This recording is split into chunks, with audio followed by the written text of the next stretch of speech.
Sahana vavatu Sahanau bhunaktu Sahaviryam karavavahai Tejasvinavadhitamastu ma vidvishavahai. Om Shanti Shanti Shanti.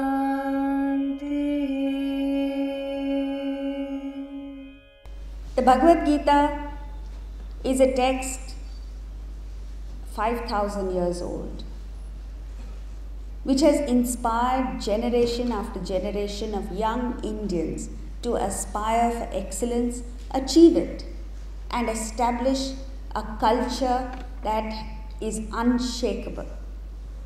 And today, in the 21st century, here in India, unfortunately, we've lost it. We worship it, we have great regard for it, but we do not learn it and don't apply it. And therefore it is that the Gita is where it is in its pristine glory and grandeur, and we are where we are in mediocrity.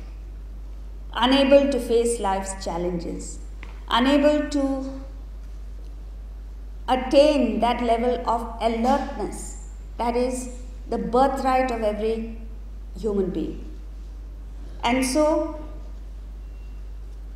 every chapter of the Gita contributes to our well-being, to our lives in some meaningful way or the other.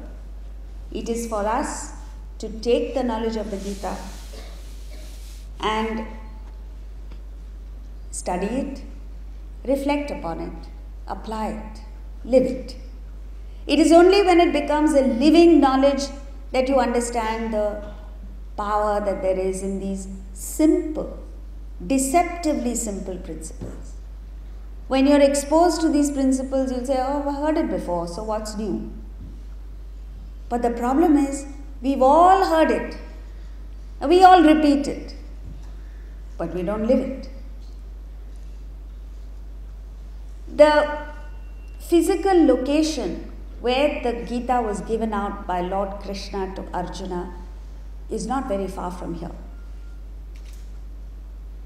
But the inner space of loneliness, of doubt, indecision, diffidence is in the hearts and souls of every one of us. We experience it every single day.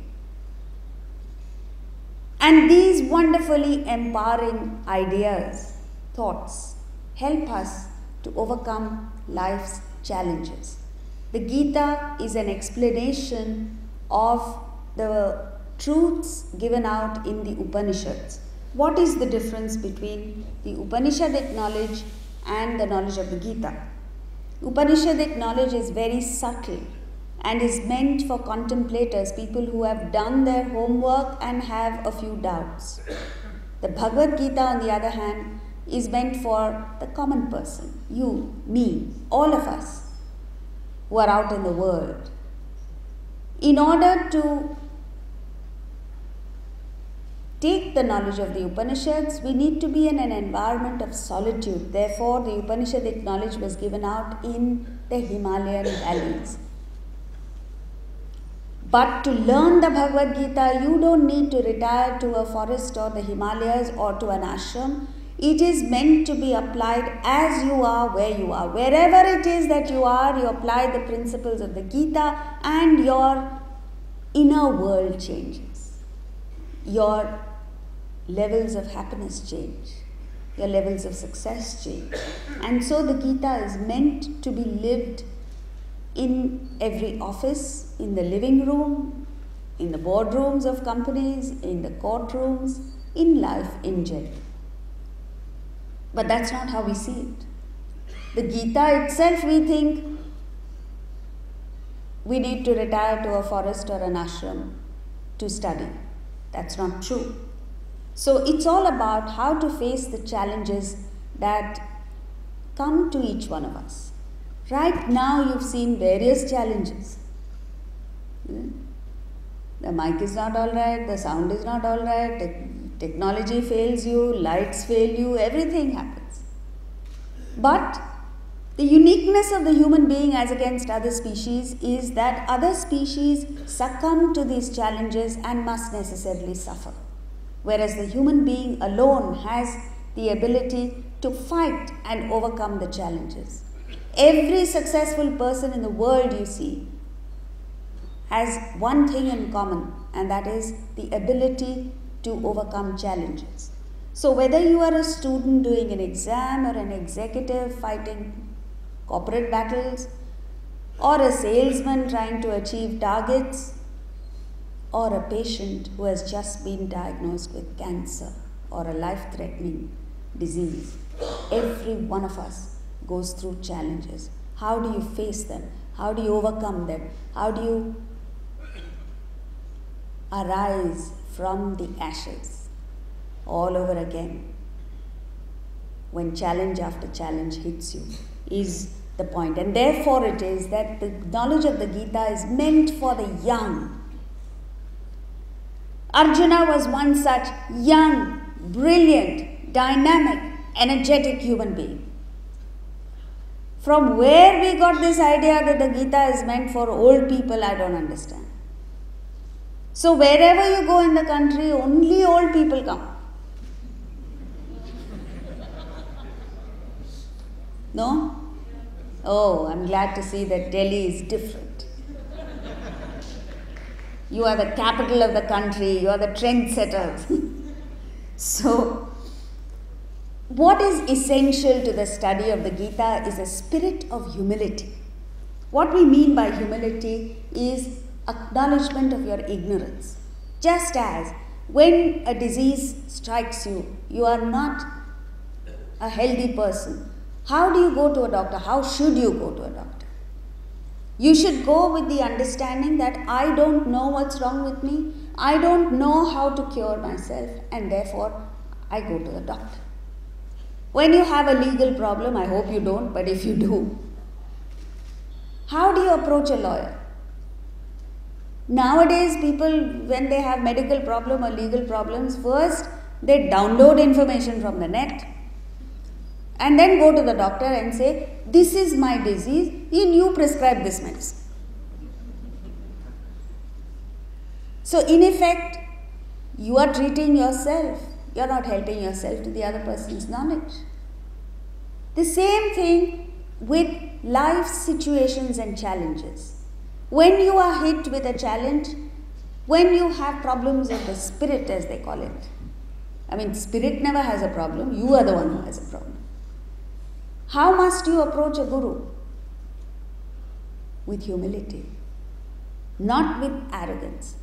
If you approach a doctor or a lawyer or a chartered accountant or a spiritual guru or a text with arrogance, you don't benefit from it. It doesn't matter to Krishna. It doesn't matter to the Gita. It doesn't matter to the doctor or the lawyer, but it matters to you. And so therefore, the first thing we must do is acknowledge our ignorance. Acknowledge our limitations. And then when you approach with the spirit of humility, knowledge, so you soak up the knowledge. You're an eager student. And this is what it is all about. So this battle of Kurukshetra, the Mahabharata war, against the backdrop of which the knowledge of the Gita was given, is about not a battle out there, but the inner battle zone.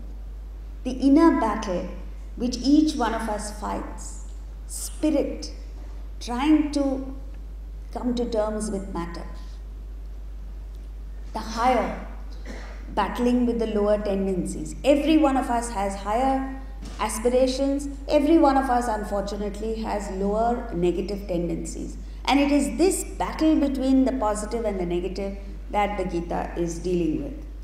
Every one of us has outstandingly good qualities. But by the same token, we have debilitating negative qualities. What do you identify with? What do you operate out of? What do you leverage is what makes the difference between a successful person and an unsuccessful one. a happy person and an unhappy one. The greatest of battles that is fought within is the battle between the head and the heart, between the intellect and your mind. Your heart says one thing and your head says another thing.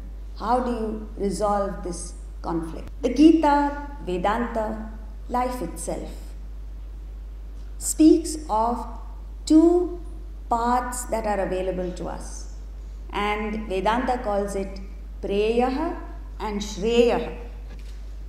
Preyaha is the path of the pleasant, that which gives instant pleasure, that which gives immediate gratification. And Shreyaha is the path of the good, which in the beginning is a little painful. There's a little bit of a strain. There's a little discomfort there. But once you overcome this initial phase, then it leads to enlarging circles of happiness, success, and growth.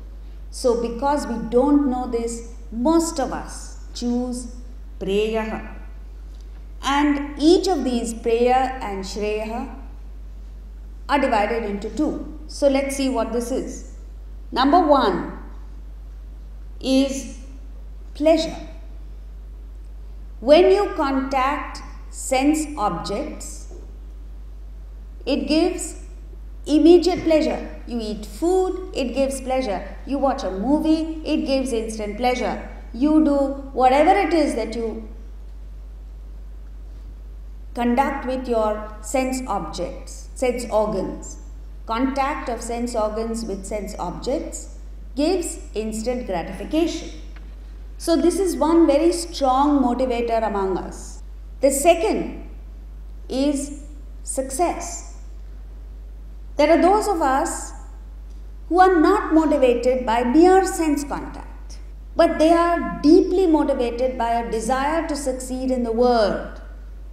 Let's say, to rank among the Fortune 500 companies, to rank among the best in the field, to succeed, make money, gain power, achieve excellence. So this is called success. So what motivates a person is not sense enjoyment, but wealth, power, fame. But even this, in the end, you find limiting. After all, you are a human being of infinite stature. And the wealth of the world, even if you were to command all the wealth of the world, it would fall short. I'm sure every one of us has experienced that.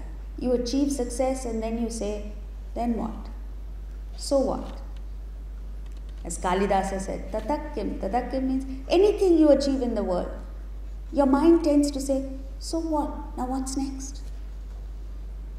And what's next is a huge jump.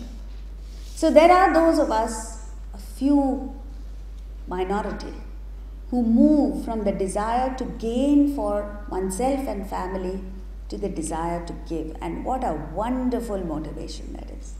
If you have been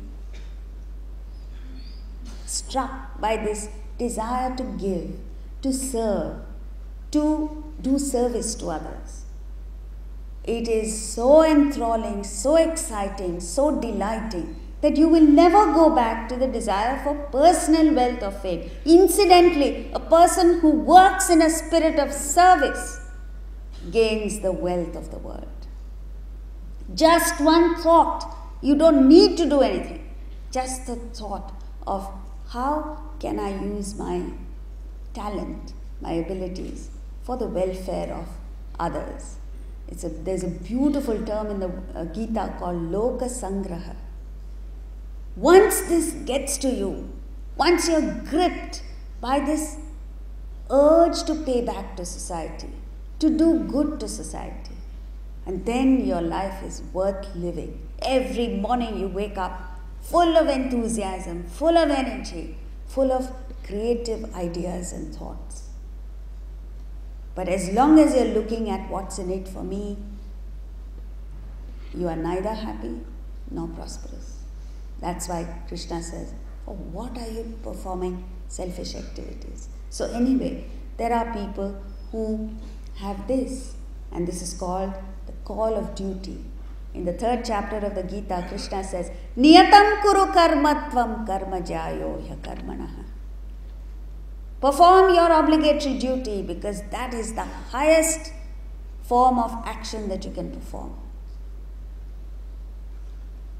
This country has survived all these thousands of years because there was a time, and in our culture it still exists, that every citizen of this country, every individual human being focused on niyatam karma, focused on what is my duty.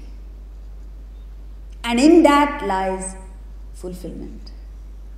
As long as you are looking at what the world needs to do for me, you will lead a wretched, unhappy, miserable, depressed life. And that's exactly what we're doing. The moment a young person gets married, both the husband and the wife are only focusing on, the wife says, what is the husband's duty towards me? The husband says, what is the wife's duty towards me? And therefore marriages are breaking. But if even one of them focuses on, what is it that I need to do? The moment you enter a relationship, there is an automatic obligation on you. Perform that obligation to the best of your ability, and you are well taken care of. And then from this, there is a huge jump to what we call as the journey of self-discovery. When you look around in the universe, you find that everything is set to perfection. The planets move around the sun at precisely the same distance, the right distance from the sun. The earth, everything on earth functions to perfection, as if everything was designed for our welfare. Can you imagine if the law of gravity was not 32 feet per second, but 52 feet per second? I don't know what would happen to us. Or if there were no law of gravity at all, we'd all be floating around. You look at nature, every flower, every butterfly, every ant, every insect is a wonderful combination of perfect design, the right color, aesthetic. Who designed it? You look at animals. Giraffe, for instance, long neck it has. Have you ever wondered what kind of a heart must that giraffe be having, that it pumps blood up there to its head? If the giraffe had had a heart like ours, it would faint every now and then because there's no oxygen. So, you take the human being. You look at a sports person, an athlete. Take the Indian cricket team, whether they win or lose, that is a different matter. The point is, what beautiful muscle coordination, what perfect control, what power there is in the human body, and beauty. Take a look at emotions. Every one of us has the capacity to feel deep love, emotions that can sweep you off your feet. How wonderful it is. We have the capacity to think, to analyze, to discriminate, to store. It is said that you need 2 buildings the size of the World Trade Center in New York to house the storage capacity of a human brain. Not an extraordinary brain, just an ordinary brain. And yet, all of that is stored